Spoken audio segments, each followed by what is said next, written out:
So ಹೋದ್ರ so ಇವತ್ತು ಕೃಷ್ಣಾ ನದಿಯಿಂದ 39 ಕೆರೆಗಳನ್ನ ತುಂಬಿಸುವಂತ ಒಂದು ಯೋಜನೆ ಸುಮಾರು 10 ವರ್ಷ ಆಯ್ತು ಇದು ಪ್ರಾರಂಭ ಆಗಿ 18ರಾಗ ಆಗಿದೆ 19 ಆಗಿದೆ 7 ವರ್ಷ ಆದ್ರೆ ಇದು ಮುಗಿಬೇಕಾದ್ರು 12 ತಿಂಗಳಲ್ಲಿ ಮುಗಿಬೇಕಾಗಿತ್ತು. ಆದ್ರೆ ಒಂದು ಕಾಮಗಾರಿ ಅಂದ್ರೆ ಬೇರೆ ಬೇರೆ ಸಮಸ್ಯೆಗಳಿಂದ ಕೊನೆಗೆ ಇವತ್ತದು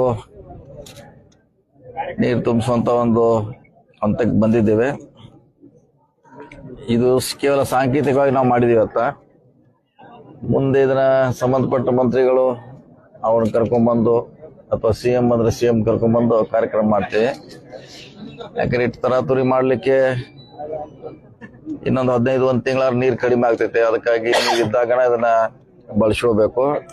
ಮತ್ತು ನಾವು ಸತತ 6 ತಿಂಗಳಿಂದ ಪ್ರಯತ್ನ ಮಾಡ್ತಾ ಇದ್ದೀವಿ. ನಾ 3 ಸಾರಿ ಭೇಟಿ ಮಾಡಿದ್ವಿ. ಬಂದಾಗ ಒಂದೊಂದು ಸಮಸ್ಯೆಗಳನ್ನ ಹೊಸ ಸಮಸ್ಯೆ ಬರ್ತಾ ಇತ್ತು. ಆದ್ರೂ ಕೂಡ ಬೆಂಗಳೂರು ಇರ್ಬೋದು, ಬಾಗಲಕೋಟೆ KEB ಸಂಬಂಧಪಟ್ಟಂತೆ ಇರ್ಬೋದು, ರಸ್ತೆ ಈ ಭೂಮಿ ತಕರಾರು ಇರ್ಬೋದು, ಸುಮಾರು ಸಮಸ್ಯೆಗಳನ್ನ ನಾವು ಬಗೆಹರಿಸಬೇಕು. ಶಾಸಕರು ಕೂಡ ಇಲ್ಲಿ ಭೇಟಿ ನೀಡಿದ್ರು. ಮೊಯ್ತಿ ಅವ್ರ ಟೀಮ್ ಅವರು ಹಲವಾರು ಬಾರಿ ಭೇಟಿಯಾಗಿ MP ಅವರು ಕೂಡ ಭೇಟಿಯಾಗಿ ಇದನ್ನ ಮುಗಿಸಲೇಬೇಕಂತ ಬಹಳ ಮುತುವರ್ಜಿಸಿಲ್ಲ. ಇನ್ನೂ 6 ತಿಂಗಳ ಮುಂದೆ ಹೋಗ್ತಾ ಇದ್ವಿ. ಮುಂದಿನ ಮಳೆಗಾಲಕ್ಕೆ ಬರ್ಬೋದಿತ್ತು. ಇಷ್ಟು ಜನ ಎಲ್ಲ ಕೂಡಿದಾಗ ಇವತ್ತು ಅದಕ್ಕೆ ಮುಹೂರ್ತ ಬಂದಿದೆ. ಸುಮಾರು 39 ಕೆರೆ. ಸೊ ಈ ಭಾಗದ ಬಹಳಷ್ಟು ರೈತರಿಗೆ ಅಲ್ಲಿ ಕುಡಿಯುವ ನೀರಿನ ಸಮಸ್ಯೆ, ಹಲವಾರು ಸಮಸ್ಯೆಗಳನ್ನ ಹಿಂದಿನ ಸಿದ್ದರಾಮಯ್ಯ ಸರ್ಕಾರದಲ್ಲಿ ಇದು ಮಂಜೂರಾಗಿರುವಂತ ಒಂದು ಕೆರೆ. ಸೊ ಈಗಾಗಲೇ ಇದು ಈಗ 4-5 ದಿವಸದಿಂದ ಟ್ರಯಲ್ ಮಾಡ್ತಾ ಇದೀವಿ. ಈಗಾಗಲೇ ಟ್ರಯಲ್ ಆಗಿದೆ, ಸಕ್ಸಸ್ಫುಲ್ ಆಗಿ ಯಾವುದೇ ಸಮಸ್ಯೆ ಇಲ್ಲ. ಆ ತರ ಮಾಡಿದೀವಿ. ಇವತ್ತಿನಿಂದ ಸುಮಾರು ಒಂದು ತಿಂಗಳಲ್ಲಿ ಹೆಚ್ಚು ಕಮ್ಮಿ ಎಲ್ಲ ಕೆರೆ ತುಂಬಿಸುವಂತ ಒಂದು ಪ್ರಯತ್ನವನ್ನ ಮಾಡ್ತೀವಿ. ಮುಂದಿನ ಸಾರಿಯಿಂದ ಅಂದ್ರೆ ಮಳೆಗಾಲದಲ್ಲೇ ಪ್ರಾರಂಭ ಮಾಡ್ತೀವಿ. ಅಂದ್ರೆ ಯಾವಾಗ ಜುಲೈ ಅಥವಾ ಆಗಸ್ಟ್ ಇಂದಲ್ಲಿ ನೀರು ತುಂಬಿಸ್ಲಿಕ್ಕೆ ಪ್ರಯತ್ನ ಮಾಡ್ತೀವಿ. ಈಗೂ ಕೂಡ ಏನ್ ಸಮಸ್ಯೆ ಇಲ್ಲ, ಈಗೂ ನೀರಿದೆ, ಇಂದು ಕೂಡ ನೀರು ಬರ್ತಾ ಇದೆ. ಅದು ತುಂಬಿಸುವಂತ ಪ್ರಯತ್ನ ಮಾಡ್ತೀವಿ. ಹಿಂದೆ ಸಿದ್ದರಾಮಯ್ಯವರು ಮತ್ತು ಹಿಂದಿನ ನೀರಾವರಿ ಸಚಿವರು, ಈಗಿನ ನೀರಾವರಿ ಸಚಿವರು, ಶಾಸಕರು ಎಲ್ಲರೂ ಬಹಳಷ್ಟು, ನಮ್ಮ ಕಾರ್ಯಕರ್ತರು ಕೂಡ ಬಹಳಷ್ಟು ಜನ ಪ್ರಯತ್ನ ಇವತ್ತ ಆಗಿದೆ. ಇದರಿಂದ ಬಹಳಷ್ಟು ರೈತರಿಗೆ ಅನುಕೂಲ ಆಗ್ಲಿ, ಅವ್ರ ಬದುಕು ಬದಲಾಗ್ಲಿ ಅಂತ ಈ ಸಂದರ್ಭದಲ್ಲಿ ಶುಭ ಹಾರೈಸಿ ನಂತರ ದೊಡ್ಡ ಪ್ರಮಾಣದಲ್ಲಿ ಕಾರ್ಯಕ್ರಮವನ್ನು ಕೂಡ ನಾವು ಆಯೋಜನೆ ಮಾಡ್ತೀವಿ. ಈಗಾಗಲೇ 3 ದಿವಸ ಟ್ರಯಲ್ ಸ್ಟಾರ್ಟ್ ಆಗಿದೆ. ಈಗಾಗಲೇ ಕೆಲವು ತುಂಬಲಿಕ್ಕೆ ಶುರು ಮಾಡಿದೀವಿ. ಇವತ್ತು ನಾವು ಸ್ವಲ್ಪ ಸಾಂಕೇತಿಕ ಅಷ್ಟೇ. ಈಗಾಗಲೇ 3 ದಿವಸದಿಂದ ತುಂಬಿಸ್ಲಿಕ್ಕೆ ಪ್ರಯತ್ನ ಮಾಡಿದೀವಿ. ನಿರಂತರವಾಗಿ ನಾವು ತುಂಬಿಸುವಂತ ಪ್ರಯತ್ನ ಮಾಡ್ತೀವಿ. ಈಗ ನಮ್ಮ ಗಮನಕ್ಕೆ ತಂದ್ರೆ ಏನೋ ಅದು ಕೊಲ್ಯಾಪ್ಸ್ ಆಗಿ ಬಿದ್ದಿದೆ ಅಂತ. ಸೊ ಅದನ್ನ ಮಾಡುವಂತ ಪ್ರಯತ್ನ ಮಾಡ್ತೀವಿ. ಯಾಕಂದ್ರೆ ನೀರು ನದಿಯಲ್ಲಿದ್ರೆ ಯಾವಾಗ ಬೇಕಾದಾಗ ಅದನ್ನ ಬಳಸ್ಕೊಳ್ಳಿಕ್ಕೆ ಅನುಕೂಲ ಆಗುತ್ತೆ. ಮಾಡ್ತೀವಿ ಖಂಡಿತವಾಗಿ. ಮಾಂಜರಿ ಭವನ್ ಸೌಲಭ್ಯ ಬ್ರಿಡ್ಜ್ ಆಗ್ಬೇಕಂತ ಅದೊಂದು ಮನೆ ಮಾಂಜರಿ ಭವನ್ ಸೌಲಭ್ಯ ಅದೇಯಿಂದ ಹಳೆದು. ನಾವು ಕೃಷ್ಣಾ ಕಿತ್ತೂರಿಂದ ಆ ಕಡೆ ರಾಯಬಾಗ್ ಈಚೆ ಕಡೆ ಊರು ಯಾವ್ದು ಬರ್ತಾರೆ ಇನ್ನೊಂದು ಅದು ಕೆಂಬಲಾಪುರಿಗೆ ಶಾರ್ಟೆಸ್ಟ್ ಮಾಡ್ಲಿಕ್ಕೆ ಅದನ್ನ 70 ಕೋಟಿ ರೂಪಾಯಿ ಮಂಜೂರು ಮಾಡಿದೀವಿ. ಎಷ್ಟ್ರ 70 ಕೋಟಿ. ಕೃಷ್ಣಾ ಕಿತ್ತೂರಿಂದ ಅಂದ್ರೆ ಅತನಿಗೆ ಹೋಗದೆ ಬೈಪಾಸ್ ಮಾಡಿ ಈಗ ನಮ್ಮ ಹಾರುಗಿರಿ ಕ್ರಾಸ್ ಮ್ಯಾಗ ಹೋಗ್ಲಿಕ್ಕೆ ಶಾರ್ಟ್ ಕಟ್ ರಸ್ತೆ ಅದ್ರ ಮೊನ್ನೆ 70 ಕೋಟಿ ಮಂಜೂರು ಮಾಡಿದೆ. ರಾಯಬಾಗ್ ರಿಂಗ್ ರೋಡ್ ನಡೀತಾ ಇದೆ, ಅಂತಿಮ ಹಂತಲ್ಲಿ ಇದಾರೆ ಅದು. ಯಾಕಂದ್ರೆ ಅದು ಅವರೆಲ್ಲ ಸೈಟ್ ಫಿಕ್ಸ್ ಮಾಡಿಕೊಟ್ರೆ ನಾವು ಅಕ್ವಿಷನ್ ಮುಂದೆ ಮಾಡ್ತೀವಿ. ಅದು ನಡೆದಿದೆ. ಅದು ಹುಕ್ಕೇರಿಯಲ್ಲಿ ಮಾಡ್ತಾ ಇದೀವಿ. ಇನ್ನೊಂದು ಬಹುಶಃ 3 ಕಡೆಯಲ್ಲೇ ಮಾಡ್ತಾ ಇದೀವಿ. 3 ಮಾಡ್ತೀವಿ.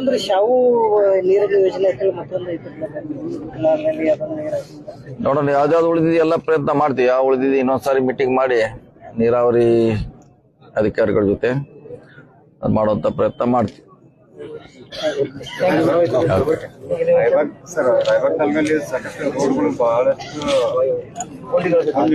ಗುಂಡಿಗಳ ಬಿದ್ದಿದ್ ಬಹುಶಃ ಮುಚ್ಚಿವೆಲ್ಲ ಬಹುಶಃ ನನ್ನ ಲೆಕ್ಕಲೆ ಮುಚ್ಚಿರ್ಬೇಕು, ಯಾವ ಉಳಿದಿಲ್ಲ. ಇಲ್ಲಾಂದ್ರೆ ಈಗ ಮಾಡ್ತಿದ್ದಾರೆ. ಈಗಾಗಲೇ ಹೊಸ ರೋಡ್ಗಳಿಗೆ ಮತ್ತೆ ಹೊಸಗಳು ಸ್ಟಾರ್ಟ್ ಮಾಡಿದ್ವಿ. ಹಳೆ ಗುಂಡಿ ಮುಚ್ಚಂತ ಪ್ರಯತ್ನ ಇಲ್ಲ, 100ಕ್ಕೆ 100 ಅಷ್ಟೆಲ್ಲ ಮುಚ್ತೀವಿ. ಮತ್ತೆ ಯಾವ್ದಾರ ಪರ್ಟಿಕ್ಯುಲರ್ ಇದ್ರೆ ಹೇಳ್ರ ಅದನ್ನ. ಒಂದು ಯಾವ್ದ್ರೆ ಕರಗಾಂವ್ ಇನ್ನೊಂದಿದೆ, ಕರಗಾಂವದಲ್ಲಿ ಇದೆ. ಅದು ಎಲ್ಲೇ ಬಂತ, ಅದ ಮೇಲ್ಗಡೆ ಪಾರ್ಟ್ ಬಂತು. ಟೂರ್ನಡಿ ಬಿದರೋಡಿ ಹತ್ತರೋಡಿ 8 ಊರು ಬರ್ತೈತೆ ಸರ್. ಈಗಾಗಲೇ ಅದ ಫೈಲ್ ಎಲ್ಲ ಅಲ್ಲೇ ಗೌರ್ಮೆಂಟ್ನಾಗ ಈಗ ಬಹಳಷ್ಟು ಯೋಜನೆ ಮಾಡಿ ಹೋಗಿ ಅದಕ್ಕೆ ದುಡ್ಡಿನ ಅನುಗುಣವಾಗಿ ನಾವು ಮಾಡೋರು. ಯಾಕಂದ್ರೆ ಎಲ್ಲ ಶಾಸಕರು ಎಲ್ಲ ಕಾರ್ಯಕರ್ತರು ಹೇಳಿದಂಗ ನಾವು ಎಸ್ಟಿಮೇಟ್ ಮಾಡಿ ಕಳಿಸ್ತೀವಿ. ಆದ್ರೆ ಅದಕ್ಕೆ ಹಣ ಬೇಕಾಗ್ತದೆ. ಸೊ ಒಂದೊಂದೇ ಮುಗಿಸೋಣ. ಮೊದ್ಲು ಕರ್ಗ ಇದೆ ಪ್ರಯಾರಿಟಿ. 2 ಭಾಗದಲ್ಲಿ ಒಂದು ಸ್ಯಾಂಕ್ಷನ್ ಕೊಟ್ಟಿದೆ ಸರ್ಕಾರ, ಇನ್ನೊಂದು ಕೊಡ್ಬೇಕಾಗಿದೆ. ಅದನ್ನ ಕೂಡ ಮಾಡ್ತೀವಿ ನಮ್ಮ ಸರ್ಕಾರ. ಅವರು ಅಧಿಕೃತವಾಗಿ 14 ತಿಂಗಳ ಒಳಗಾಗಿ ನಾವು ಮಾಡಿಕೊಡ್ತೀವಿ ಅಂತ ಸರ್ ರೈಟಿಂಗ್ ಅಲ್ಲಿ ಬರೆದು ಕೊಟ್ಟಿದ್ದಾರೆ. ಅಷ್ಟರೊಳಗಾಗಿ ಆಗುತ್ತೆ ಸರ್? ಆಗೋಲ್ಲ. ಇದೆ 18 ತಿಂಗಳು. ಇದನ್ನ ಹೇಳಿದ್ರೆ ಮುಂಚೆ ಇದು 18 ತಿಂಗಳು, ಇದು 7 ವರ್ಷ ಆಯ್ತು. 108 ಸಮಸ್ಯೆ. ಇದನ್ನು ನಾವು 6 ತಿಂಗಳು ಸತತ ಪ್ರಯತ್ನ ಮಾಡಿದ್ರೆ ಇನ್ನೊಂದು ವರ್ಷ ಹೋಗ್ತಿತ್ತು. ನಾವೇ ಸ್ವಂತ ಬೆಂಗಳೂರಿಂದ ಅವ್ರ KBR ಕರೆಸಿ ಅದನ್ನ ಟೆಸ್ಟ್ ರಿಪೋರ್ಟ್ ತಗೊಂಡು ಹೋಗಿ ಬೈ ಹ್ಯಾಂಡ್ ಕಳಿಸಿ ಬೆಂಗಳೂರಿಗೆ ಪರ್ಮಿಷನ್ ತಗೊಂಡು ಬಹಳಷ್ಟು ಪ್ರಯತ್ನ ಮಾಡಿದೀವಿ. ಕೊನೆಗೆ ಯಾರೋ ಒಬ್ರು ಇಲ್ಲಿ ರೈತ ತಕರಾರು ಮಾಡಿದ, ಅವನ್ನೆಲ್ಲ ಹಿಡಿಬೇಕಾಯ್ತು. ಸಮಸ್ಯೆ ಬಹಳಷ್ಟಿದೆ. ಆದಷ್ಟು ಬೇಗ ಮಾಡ್ಲಿಕ್ಕೆ ಪ್ರಯತ್ನ ಮಾಡ್ತೀವಿ. ಸರ್ ರಾಜ್ಯಾದ್ಯಂತ ಪ್ರವಾಸ ಹೆಂಗಿದೆ ಸರ್? ಹೆಲಿಕಾಪ್ಟರ್ ನೂತನ ಹೆಲಿಕಾಪ್ಟರ್ ಮಾಡ್ತಾ ಇದೀವಿ. ನಿಮ್ಮ ಊರಿಗೆ ಬಂದಿದ್ದೀವಿ. ರಾಯಬಾಗ್ ಬಂದಿದೆ. ನಿಮ್ಗೋಸ್ಕರ, ರೈತಗೋಸ್ಕರ ತಂದಿದೀವಿ. ಇನ್ನು ಮತ್ತೆ ಮದುವೆ ಹೋಗ್ಬೇಕಷ್ಟೇ. ಸಿಎಂ ಆಗೋ ದೃಷ್ಟಿಯಿಂದ ಹೆಲಿಕಾಪ್ಟರ್ ಇಲ್ಲ, ಸಿಎಂ ಆಗ್ಬೇಕಂತೇನಿಲ್ಲ. ಸಿಎಂ ಆಗ್ಬೇಕು. ಫ್ಲೈಟ್ ವಿಮಾನ ಹೊಸದು ಬರ್ತದೆ. ಡಿನ್ನರ್ ಪಾರ್ಟಿ ಯಾರು ಸಿಎಂ ಅವರು ಮತ್ತೆ DCM ಅವರು ಕೂಡ ಮಾಡಿದ್ರು. ಈಗ ಮತ್ತೆ ಅಲ್ಲೆಲ್ಲೆಲ್ಲ ಗೊಂದಲಗಳು ಸೃಷ್ಟಿಯಾಗುವಂತ ಕೆಲಸ ಏನಿಲ್ಲ. ಗೊಂದಲ ಹೇಳ್ಯಾರ ಸರ್, ಸಾಕಷ್ಟು ಸರಿ ಹೇಳ್ಯಾರ. ಅವ್ರ ಸಾಕಷ್ಟು ಸರಿ ಅವ್ರು ಹೇಳ್ಯಾರ. ಖಾನಾಪುರ MLA ಹೇಳ್ಯಾರ. ಬಹಳಷ್ಟು BJP JDS MLA ಹೇಳಿದಾರ. ಶಾಸಕರು ಬಹಳ ಇಷ್ಟ ಹೇಳಿದಾರ. ಸಾಕಷ್ಟು ಸಾರಿ ಹೇಳಿದಾರ ಅಂತ ಹೇಳಿಲ್ಲ, ಸಾಕಷ್ಟು ಸಾರಿ ಹೇಳಿದ್ದಾರೆ. ಸೊ ಅದಕ್ಕೆ ನೋಡೋಣ, ಕಾಯ್ಬೇಕಷ್ಟೇ ಕಾಲ. 28ಕ್ಕೆ ಮತ್ತೆ ಕಾಂಗ್ರೆಸ್ಗೆ ಸಪೋರ್ಟ್ ಮಾಡುವಂತ ಸಾಧ್ಯತೆ ನೋಡೋಣ. Thank you sir. ಸ್ವಲ್ಪ ಈ ಕಡೆ ಸರ್ದ್ರೆ ಇವ್ರಿಗೆ ನಾವು ಮಾತಾಡ್ತೀವಿ. ಒಂದ್ ಸ್ವಲ್ಪ ಈ ಕಡೆ ಬರ್ರಿ.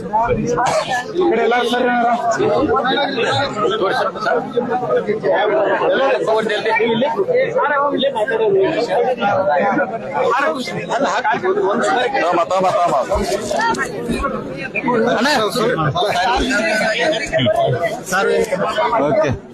ಚೇರ್ ಖಾಲಿ